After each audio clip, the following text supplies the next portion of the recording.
Alright, so a little in-between update here. I took the cabin air filters out and cleaned them. They're still not very clean. I cleaned them as best as I could. I did the same with the actual air filter too for the air box. But they're clean enough to like run it and stuff, but honestly I don't know, the fact that there was rodents and shit in it, I just don't really feel like that's a good call. So what I think I'm gonna do, I think I'm just gonna go to Canadian Tire, buy some filters, like buy a new actual filter for the airbox, and then buy 2 new cabin air filters as well, and then just toss this back on, since yes, it is broken right here, but that's the only place it's broken, and it's not, I mean, it's broken a decent bit, but it's not enough to not like work or anything.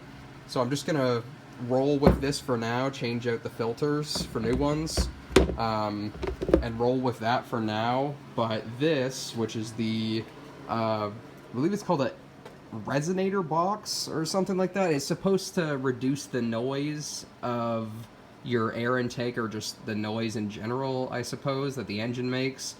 And yeah, the stupid part about these is that they don't come apart.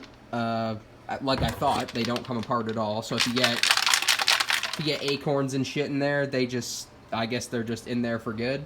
Which, yeah, that's fucking stupid design, honestly. But whatever, I guess. Maybe they didn't anticipate that. I was wrong, though. I thought that, like, the older Hondas didn't have these, but they did. They were just hidden away in the front bumper instead of being, like, in the actual engine bay, like, up top. So they did have these, but they were just more hidden. Which, yeah, honestly, I really don't think it's a big deal if you don't have this. So I think I'm just gonna go ahead and not use that, because it's full of shit, and I can't get it not full of shit. So, well, I got the cabin air filters, and I got the actual engine air filter. It wasn't that much money, like this, and 2 headlight bulbs, because I still needed to change them on the Cobalt, was, I think, $60, which that's not terrible. I expected to spend $60 just on the headlights, like the bulbs, not gonna lie, but since these are basic halogen ones, they're not that much money, which I really don't give a fuck if they're LED at this point. I tried going that route and fuck that shit, but anywho, we're gonna install the new filters here, and then see what it do. That one goes like so.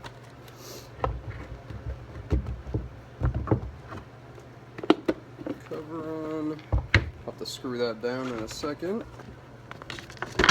These are Honda original filters, which, I mean, they could have went to the dealer or something, or got OEM ones, but these are more than likely the original filters.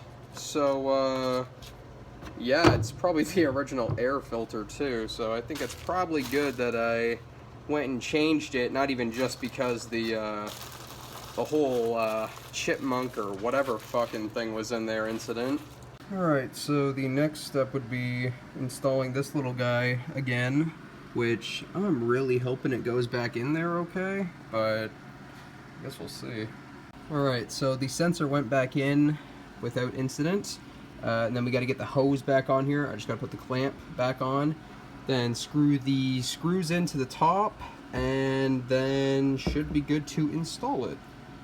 Alright, time for the cabin air filters here. Push one in, and then it kind of slides over, I think.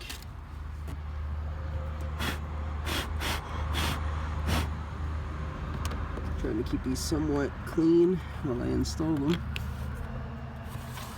And the other one goes in there like so. And then this bit, I think it goes like so. Yes, there we go. Okay, well, the cabin air filter was easy. Now I just have to install these little arms back in. Just kind of slot them in. And there we go. Reminds me I need to add my battery tie down, because that battery is pretty fucking loose. Here's the hole you're supposed to use. And yeah, maybe from the crash or something that like snapped right off. Cause yeah, I'm pretty sure it's not supposed to be like that. Alright, well, I had to charge my phone for a bit because it died on me, but everything is secured down as good as it can be. Sensors plugged in, all that shit. So I guess it's time to fucking send it.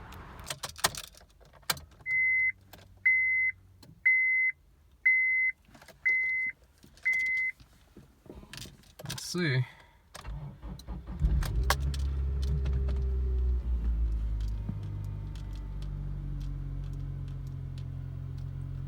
Well, I mean, other than it not fully wanting to start at first there, which is fair considering how long it's been sitting, it's not too bad.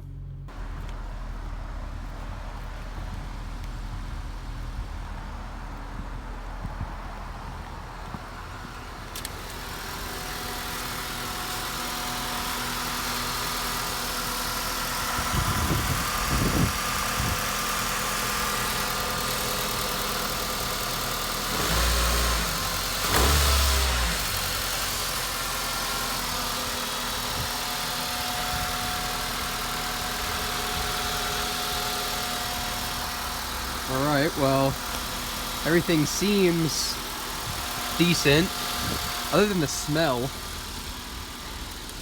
Definitely smells kinda rich. We need to get this fucking stupid heat shield cut off here, but it's connected through an O2, so if you just rip it out, or if it got caught on something, it would just rip the O2 out. So we need to chop it off there somehow. So I will now proceed to do that, I guess. So, I don't know which fucking one of these is gonna be the one that works, but, one of them fucking better.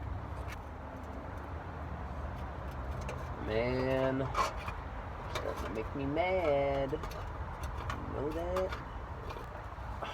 Dirty fucking bitch.